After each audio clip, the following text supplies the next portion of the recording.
Today's reading is starting off with what feels like a collective push towards something new that's happening either this year or has been happening. I feel it's going to be different in how it lands for each person, but the energy pushing you all is in the same shape for everyone this upcoming year. It's the same energetic weather, it's the same influence. So I see that being kind of the theme here today. This feels like a message for those who might feel they need it right now. Definitely someone needing this is important. So here's what I'm getting. Those who are here with me today are feeling a arrival, a change is coming, and they feel it so deeply. And it's interesting because through feeling it coming or anticipating it, it has been an exhausting process in some way. It's almost like because you're able to feel something so instinctively coming in the future, the exhaustion is here with you now because it's only highlighting a mismatch in your present reality. So it's like energetically pulling you into two opposite directions. By feeling into the future with your intuition that runs so deep, it's only widening the contrast, the gap that you're so weirdly being drained by currently. Being an intuitive or being able to sense this shift is actually making your present existence feel less bearable somehow. This is definitely a message for those who are highly aware and intuitive, because I also sense something interesting in the experiences that are unfolding lately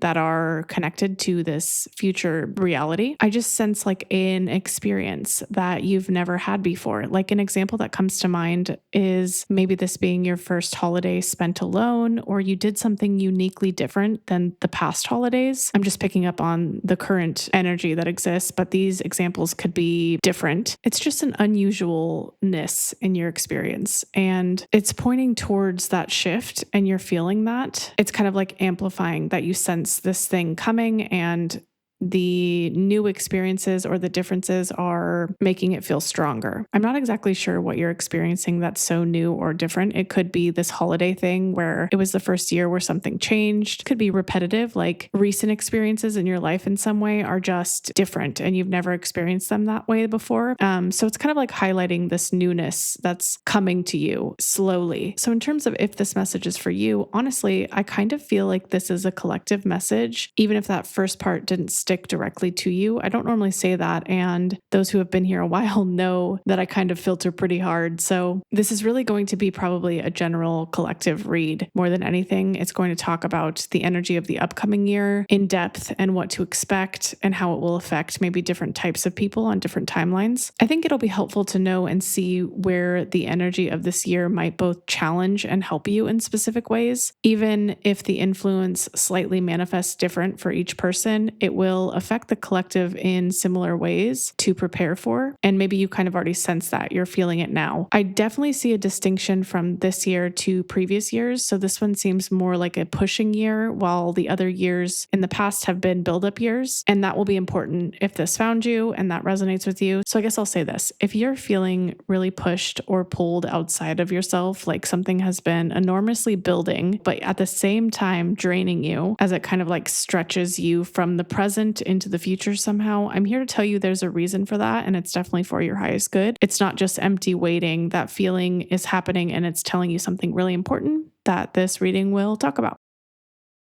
All right away.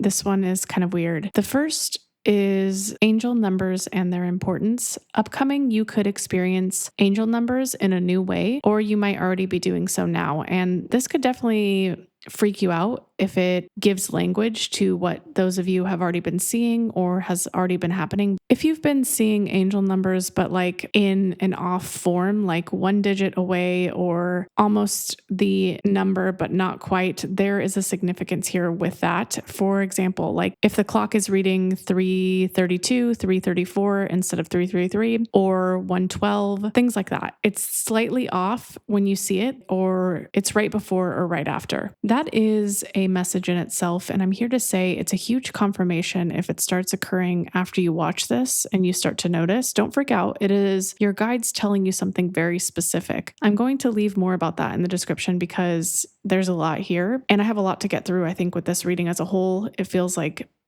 There's a lot of larger messages, so I will write that all out for you with love. I think the wordiness of the descriptions might be back because the energy is getting more specific again. There was a dry spell that happened for a while there. I'm sure some of you noticed my descriptions got shorter or not as wordy. It's not always going to be the same. There's going to be shifts and changes. So there's an emphasis here on a group of people who are listening to this today, who keep feeling discouragement from anticipation, from this feeling that something big is happening, and been feeling that for a while. So waiting a really long time has depleted you in some way. It's like every time you instinctively are feeling into this future and it doesn't happen, you lose a little bit of hope. You lose a little bit of faith in your intuition because it's almost like letting you down each time it doesn't happen and it feels closer. So this reoccurring disappointment you keep feeling is kind of what looks like numbing you in a very specific way, almost like you either don't trust your intuition or you're numb to the messages or synchronicities as a whole. I think a very important part of this is that feeling into that numbness, feeling into that discouragement, feeling into those feelings are actually important. It's not that it's just happening to you without reason. And this is a really important part if that resonates with you. The suspended feeling that you keep experiencing is this: you keep feeling into a future instinctively, and the louder that intuition gets,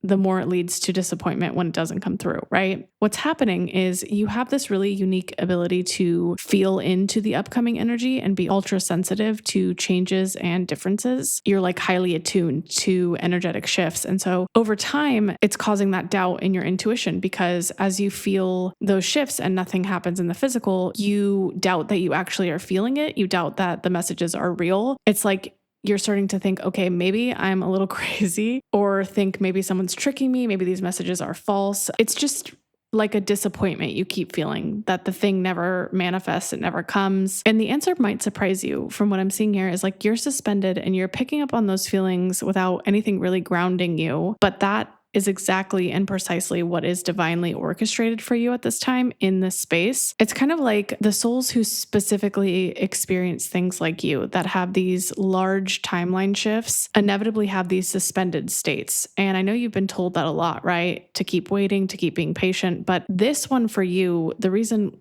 this message is more specific is it's saying it needs to test you in this way. And I need to explain why it's testing you so you can work in this suspended state a little bit better. It looks like the test here is finding trust that what you feel is true, even when it doesn't yield any direct results to show for. And it's so important you hear that because the discouragement you keep feeling is the subconscious programming that you are unlearning, that we all need a physical result for our suffering to matter, or that it needs to show up and we need to see it and hold it so we know we're not crazy. But your next chapter is not ruled by the physical. It is ruled by yourself and deep self-trust. So I'm not going to say you're being set back each time you feel discouraged or each time you feel that lack of patience or numbness when the thing doesn't come to you like you feel it's going to. But I am going to say that those feelings that you keep having, those discouragements, those numb feelings where you feel like maybe you're being tricked or you're crazy, it's pointing to observe it without judgment right now. The observation Spirit wants to highlight today is your grip on physical results to make it mean something to you. You have a very tight grip on physical results confirming to you or affirming something to you. Like it's confirming if the thing gets here or if it arrives that you've been feeling, then it was all worth it. All the pain, all the suffering, all the work you put in actually matters at that point. But it doesn't matter now. But while you don't have it, while you're suspended, it's like until you get the thing, then it matters. And once you get to this space where physically it comes together, then you can exhale, then you can breathe and you're not suspended anymore. But this next chapter is what looks like going to keep you suspended until you can exhale while you're in that suspended state, not after. What that means is from what I'm seeing here, like trusting what you feel is true, even if it doesn't come in a specific timeline, or even if it doesn't manifest in the physical like you think it will. Even if the physical doesn't match what you're feeling right now, that space where there's a mismatch is intentional, and it's not happening to you. It's happening for you to practice. When your environment doesn't match, then what? And the answer is you still trust that it's coming anyway, even if it's not there. You don't keep holding your breath and keep doubting your intuition is real. And that's when things really start to move. But this space will persist as long as you allow it. It's not like a number of days. It's not a predetermined waiting period. It moves when you move. And in this way, you can't really trick the universe. It's not like you're playing games or manipulating. It's that you truly need to believe it's coming, even though it's not here right now. And the doubt and the fluctuation you're experiencing is kind of the test at this point. It's pointing at something you need to observe. Oof, 2026, guys. This year, this is it. I mean, I feel it. I hope you feel it as well. This next year is strong. It is nothing like you've been experiencing. It is the newness you've been building up for, you've been anticipating. I'm going to leave a lot of notes here in the description about this one because it's just a lot of buildup that's energetically happened for a reason, that's been divinely placed for a lot of you. And a lot of this buildup has caused this immense discouragement, right? Because it's been a lot of years of building energy with no release point, but purposefully, not happening to you, happening for you kind of thing. And so it looks like an arc here where the collective energy broke down many years back. So maybe you can remember the time that you had your collapse or your tower moment. And it's been building up anticipation for a while because you've been quietly, invisibly repairing your collapse for however long. So this window of restructure is now being pushed in 2026, and it needed those years of collapse and suspense to fully prepare the grounds, like fertilize them, if you will. So this upcoming year is so special because it's combining two intense energies at the same time. There's themes here of releasing subconscious loyalties that were heavily ingrained in the collective for lifetimes. This is like releasing loyalty to providing access to you, no matter what these people did or how they treated you, they always got access to you, and it is releasing that loyalty. That is a collective lesson that has been building until this threshold point of 2026 where something new is changing, because lessons aren't released overnight. It takes many years of buildup and destruction to kind of like release lessons like that. The second part of this, the mixed with that release, there's this unavoidable decision split that's happening within this upcoming year. Everyone is being pushed alongside of that release to finally let go, leave it behind, and decide on the path. And I'll explain what the path is, what that decision point is this split path is going to divide the collective into two parts. It is going to divide the collective into those who did not fully integrate the lessons during that build-up stage and those who did the quiet labor, did the quiet work. It's a very supportive energy that's working for everybody's highest good. It's not just punishing those who didn't do the quote-unquote right thing. It is pushing everybody in the same way, but two different outcomes will emerge that will be very clear. It might disturb those who have quietly masked during these years and didn't do the hard work, didn't do the invisible labor. It might feel like they are being pushed chaotically and they'll fight that energy. So it's going to feel kind of disturbing to them, feeling pushed with nowhere to go. And that's because they didn't work through maybe the things you did. For most of who I have here today, it feels like you really did the work. You really quietly did the invisible labor. And this is kind of the final push year. It is the exhale, not the pushing you without a life jacket that others might feel during this time. So there's really going to be a collective divide, and that's being shown here very clearly. So you might be noticing the next year revealing a lot of false progress. Those who masked their success or those who presented success, pretended that they were doing hard work in those years will be revealed. It will kind of just be showing the masking, the fronting that a lot of the people in the collective have been able to get away with. And then it's going to be revealing those who did invisible labor because all of a sudden they're going to be blooming. It's been really discouraging, it looks like here for you, because doing this quiet, invisible labor that hasn't shown results, that hasn't shown what you've been holding secretly, has been difficult because others can't understand it. And so that's going to be revealed and others might see it better in this year. It won't be a time that you can fake energy is what it's looking like here. It needs to be genuine. You cannot be wearing a mask because those who are will be revealed during this time. And that even goes for the people who did work is you cannot fake that you have genuine self-trust. Self-trust is going to be a big theme of this upcoming year is like you have to truly feel that trust. You cannot pretend that you do or like manipulate the universe. There's no games that can be played in this year. So this releasing of allowing others access to you, right? This loyalty, this huge lesson that a lot of you have been dismantling if you are on that path, it's related to doubting your intuition or sensing this truth that I talked about in the beginning of this message. They are entangled together. So like your intuition that tells you something's coming, it's big and you feel it closely and then it doesn't come to the physical. That is also related to this huge karmic lesson that the collective is unlearning about allowing people access that don't deserve it, this loyalty to allowing people access. So both go hand in hand here. Self-trust is directly related to the work you're doing in dismantling the loyalty to others and not yourself. Those are the big two themes of this next year. So while this is pretty layered, I'm sure I'll leave a lot of notes here because it's very supportive overall. It's not pushy in a scary way. This next year isn't going to push you and make you feel uncomfortable. It's not going to be difficult. It's just going to be revealing, a revealing year of demasking those who have been pretending or have been given false support. Those build-up years that you've been feeling where you've been anticipating something but it hasn't come has been very real. You very rarely sensed what's been happening. Now you're just in this final suspended state where you have to trust that that was real and that you're not just like crazy. It's really going to shed light on those who have been doing underground work, invisible labor, emotional work, isolating, doing the hard thing that I really see a lot of my collective has been doing. And they've been misunderstood for so long. And that's kind of like starting to wear on them in a way where they're doubting, okay, maybe I'm just like isolating myself indefinitely, or this is a problem.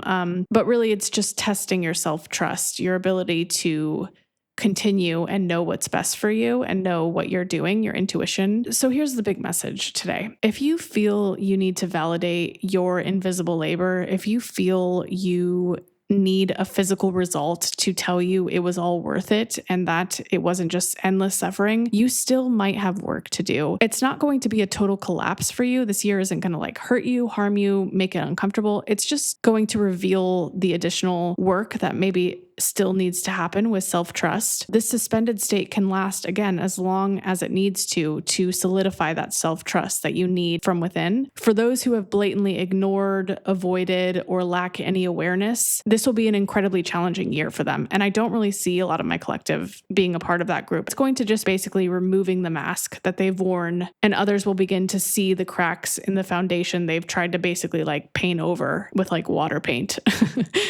So think of it as a year of reveal. It's a year of truth. So for those who have been working quietly and maybe still don't feel fully there yet in terms of trust, it's not going to do anything bad. It's just going to help you further release that programming that gets in the way of needing that physical validation, needing that thing to come to you to feel it was worth it. Since you've already done some work, it's just going to help push you further. It's just going to help guide you more into self-trust. And so think of it as like momentum energy. As long as you're on the spectrum of self-awareness, it's only going to help you and give you the momentum to keep your enlightenment going. It pushes more progress. It doesn't hurt you, make it harder, make it more difficult. I don't want any of you to interpret messages like that. And I know a lot of you feel, wow, this is so exhausting. It's nothing like that. It's just revealing energy. It's going to give clarity to what still possibly needs a little bit more. And it's going to reveal those who have been very clearly masking their progress to the world, like those who have been faking or pretending that they are doing the work when they haven't. And even for them, it is for their highest good. If they do have a collapsing moment, if they do get to a breakdown, it helps them rebuild their foundation in a way that's not painted over the cracks. It rebuilds a foundation more stable. So it's necessary for everyone, depending on where you are, to help move you forward in some critical way. But mainly, message here, you will stay in the suspended period for as long as you continue to doubt your intuition. So a big message for a lot of you here today, kind of a hard truth, is that doubting part, that empty part, that wow, I've been suspended for so long. When is it going to happen for me? That exact feeling is maybe what's getting in the way. Once you release desire for the outcome, once you release the outcome to be the way in which you exhale, and you exhale just suspended, then things start moving for you. You know what? I didn't write down what episode this is. So I'll pop it up right now. This is a little odd. I know some of you are probably like, what is this? This is not the reading, and want to click away, but let me explain before you leave or you get the ick for Salt Talks. Basically, this started on a whim because a comment was just like, hey, why don't you just talk to us? And so I experimented with that and you guys loved it. And so I will keep doing it as long as I'm told that it is loved. You can think of this part as kind of where I comment back to you in the specific way that works for this space. It doesn't interfere with the communicational energy. It's not like cherry picking or liking certain comments or responding to certain ones or not others. It's more majority influenced. So if I get the same energy or the same comment over and over, I'll address it here. Or if I have a unique experience to share, sometimes I'll do it here as well. So you guys can feel into me the way I feel into you when I get your beautiful comments and love. I know that this is kind of weird. I get it. I know a lot of readers don't talk about themselves. You know, they just get to the reading and end, and probably for a good reason. But it's important to me that you all know that I care and that I put time and energy in, even if it's unconventional and I'm not just hearting a comment every so often. So this is kind of the way I show you that I care. All right. Okay.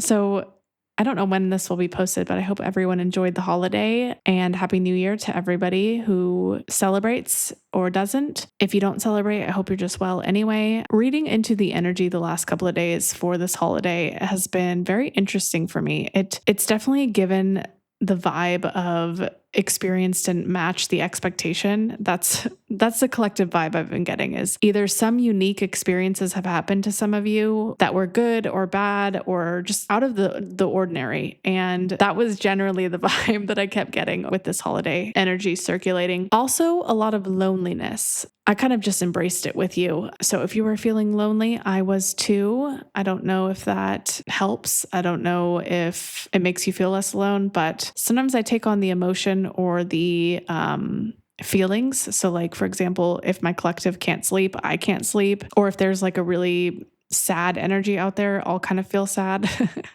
What should I talk about today? I'm looking at my notebook. So I got a little heat on my energy leaking video. I haven't gotten people that angry in a long time. So I did have to remove some comments that were like blatantly yelling at me or like cursing at me. I was just surprised because the topic in itself is so niche. It's not like, disrupting the tarot industry or something more broad. And so I just didn't expect people to be so emotional about it when there's smaller topics like this. I kind of wanted to talk through a couple of common things in the responses, a majority of things that were directed towards me. I think a lot of people got uncomfortable with me stating that energy is controllable, that what we leak is controllable, that what we feed cords is controllable, and it's not like outside of us happening to us. I think a lot of people were really uncomfortable to hear that because it challenges the core belief of cord cutting ceremonies, of declarations, of energy vampires. Nobody talks about that anywhere else in the way that I shared it. So of course, a lot of people were uncomfortable hearing it a new way, opening up a door to accountability in a different way. And so a lot of people were really uncomfortable. And I think it was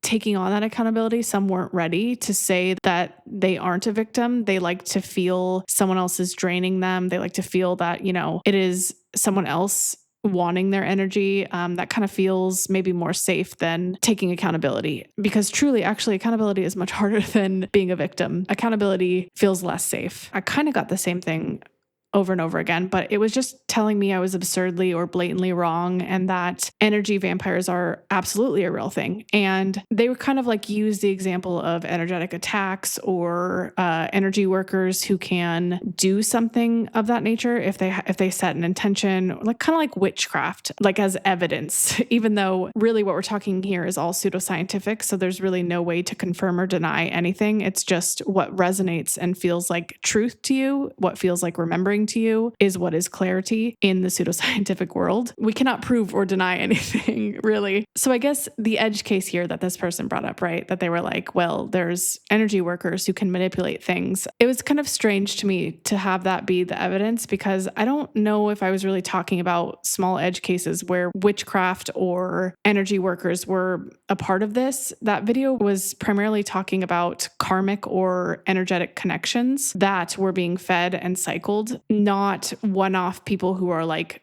intentionally trying to take your energy. This was more like classic feeding and receiving cycles that exist. It's where you can kind of get the most entrapped if you let it grip you and kind of fall prey to the victim mindset. So it's kind of rare you're going to meet someone who can manipulate energy or like knows how to, or like directly wants from you to begin with, because that kind of comes with its own issues. People just can't take energy and it be clean. So using that as an example is kind of absurd to me, because it doesn't really confirm that you can keep believing that you're powerless. It's not really evidence in my opinion, because it's so rare that that would even happen. It's kind of like them saying, but wait, this one rare thing kind of exists. There are energy workers and people who can manipulate, and so I'm still powerless. And no, you can control who takes from you, even with energy workers, even with someone who can manipulate energy, even if you can't. That's probably where declarations or ceremonial defensive practices come from, is you can assert protection on yourself. You are in control of all things taking from you. And people tell you that in those ceremonies because, yes, it's true. There's no one evil thing that just finds sources and drains from them indefinitely. And so I feel like it's kind of been misconstrued defensive practices in a way to enforce that we have no control on karmic ties or these energy cycle entrapments that people get into, where one is a feeder and one is a receiver, and one is actively feeding that cycle over and over again. It's not a sellable thing to tell someone, hey, you're accountable, hey, you're feeding this. No one wants to hear that. So a more sellable thing might be, do this ritual, do this class, you're empowered, but not really, because the interesting part of those classes, those rituals, are kind of disempowering, because they're saying you're kind of a victim, protect yourself from people who are taking from you. We're talking about thinking about this like there's a bunch of witches out there that are just taking from people, and that's not a real thing. What we were talking about specifically in those videos was connection related drainage, where it's perpetually cycling, not just a one-off witch somewhere who's like draining you, or an energy worker who is finding weak people. It just sounds unrealistic, and I really just don't think that it happens as often as we may think that that does. And so I just cannot see that being a way to confirm that we're powerless. It's just not enough evidence in my mind. I got also another few comments asking for clarification about cords. Like, does it have to be another person you're entangled with, or could it be like work or like a thing? And it absolutely could be outside of a person. It doesn't have to be a person itself, because the thing you're feeding only exists because you're needing relief and you're finding that action relieving in some way. That feeding action is like relieving to you. So it could truly exist in any unconscious receiver, work, family, anything that provides that relief to you. You could find that relief in multiple ways. It's not like bound to a person, but it usually more than often happens with a person. A person will give you that relief because they are looking for the light and they're receiving off of your feeding. So I guess the way to tell is